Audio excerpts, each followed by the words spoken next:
Dave Kane joins us. Good morning. Good morning. Now, I do want to talk about something very seriously. It's a very important story that has surfaced, and that is all about Great White.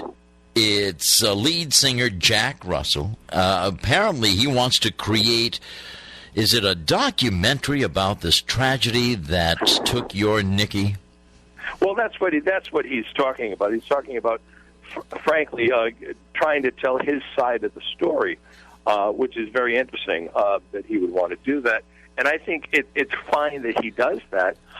There's, as you know, there's social media, there's Facebook and Twitter and How So's Your Old Sister or whatever it is. Just a tremendous way to tell your story if you want to. You don't need to do a documentary and make money in the process. Yes. Or try to. Now, tell us how that, what do you mean making money in the process? What do you mean?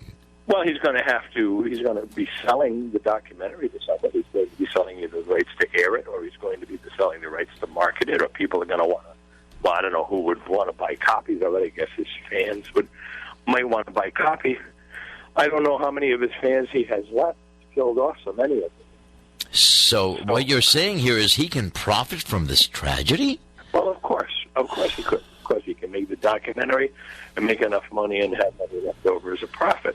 Now, that could go certainly to the Station Nightclub Memorial Foundation. But the problem with that is this is the same guy who he and his group are going to do a 41, imagine that? Oh, my 41 goodness. city tour. And there was great discrepancy in the amount of money that they took and what happened at the door and what actually they were supposed to be giving money to the foundation, and that finally fell apart because of the discrepancies.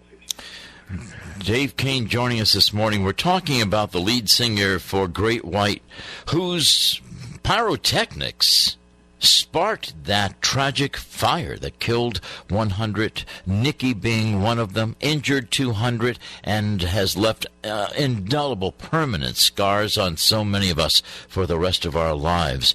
Jack Russell of Great White telling a radio station that he's going to create a documentary, and Dave telling us now that profiting from something like this, well, first of all, it's absolutely insane, but is this apology too little too late in your opinion?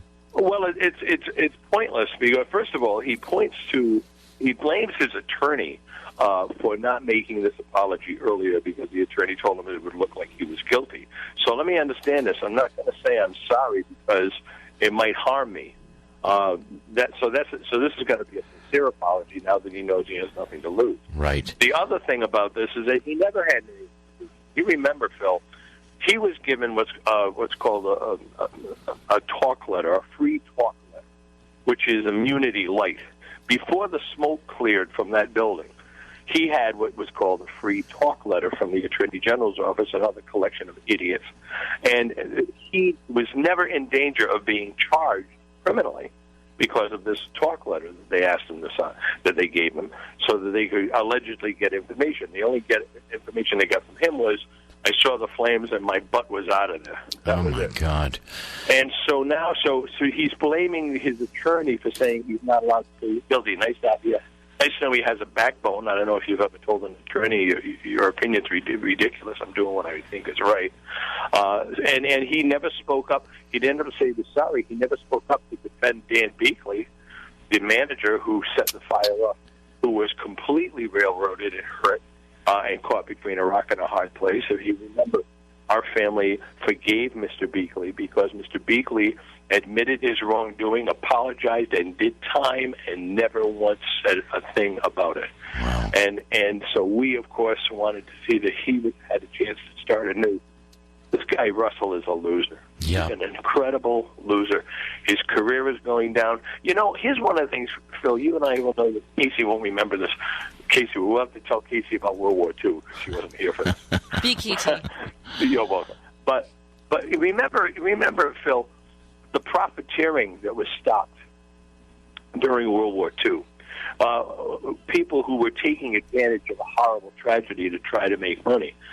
During a hurricane, during a tornado in our country, Sure. during any kind of natural disaster, all of a sudden, flashlight batteries are $100 right, a piece. Exactly. Yeah, that's against the law. You can't do that. A mass murderer, and by the way, this might fall into his category if he had ever been able to be charged. A mass murderer is not allowed to write a biography or a story about and make any money from the tragedy he's caused. Unbelievable. But this guy's got to make a documentary. Ladies and gentlemen, Dave Kane, whose son Joanne and Dave's son Nicky died in this terrible tragedy, joins us this morning. You just said something that this guy Russell was not charged in the blaze, and yet it was his pyrotechnics without a permit that started this. I'm at a loss for words here. Well, well. Now you know why. Lynch, Attorney General Lynch, and his crew have been on my hit list since the fire. I mean, this is absolutely unbelievable. This kid Dan Beakley, who worked for him, whose job it was to press that button for the pyrotechnics, he was told to do that. It was his job. Certainly nobody knew about the foam, but it wasn't just about the foam in that building. They had 400 people in a shoebox. And it was stupid, but he never charged and never even, after the free talk letter, never in danger of being charged. Unbelievable. So my attorney was trying to protect me, his foolishness. And while this guy's trying to create a documentary about this, my memory also reminds me that this fire marshal never once mentioned that the foam, in his inspection, in all of his records, never once mentioned. It was worse than that, Phil. He was interviewed by the state police and later by the grand jury.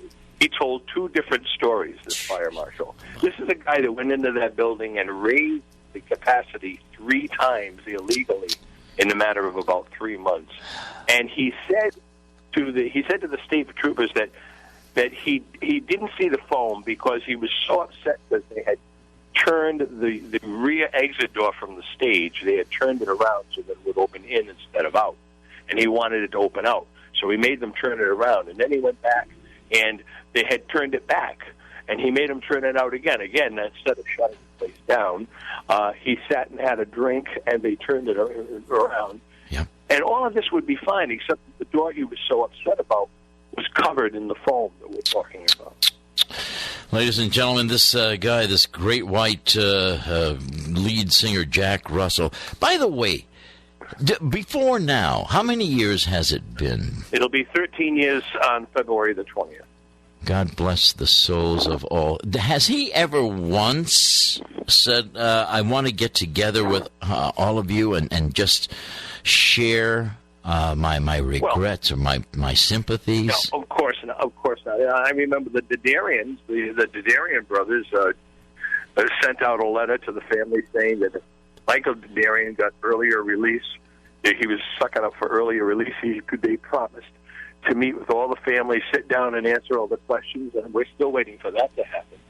And being 13 years, that means that when everything was settled in 2007, civilly, criminally, so that the great white Jack Russell could have come forward at least 8 years ago. Sure. And he never did? So no, of course not. He was too busy getting his face lifted. He got a facelift. Oh, man. He took some money and he got a facelift.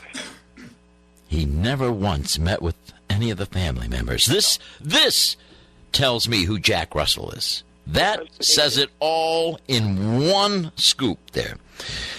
The thing is, the most important thing of all of this, Bill, I don't want to miss the opportunity to say, this is about fire safety, and it is about elected and appointed officials doing their job. Rhode Island now has the toughest fire laws in the country. Yep. We didn't need the new fire laws. We needed people in the position to enforce the fire laws that we had.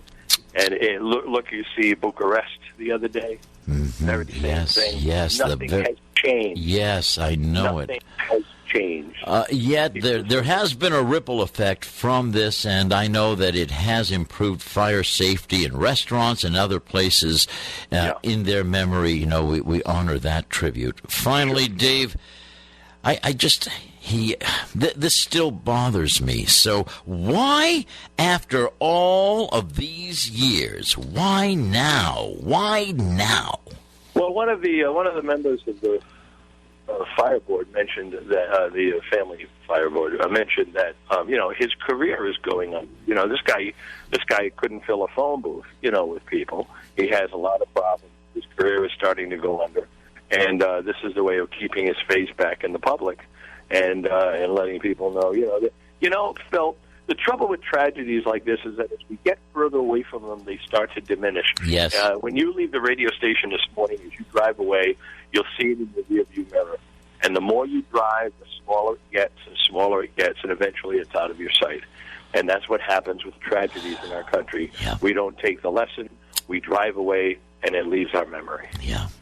Dave, you and Joanna are in our hearts, in our love, Thanks. in our prayers, along with Nikki.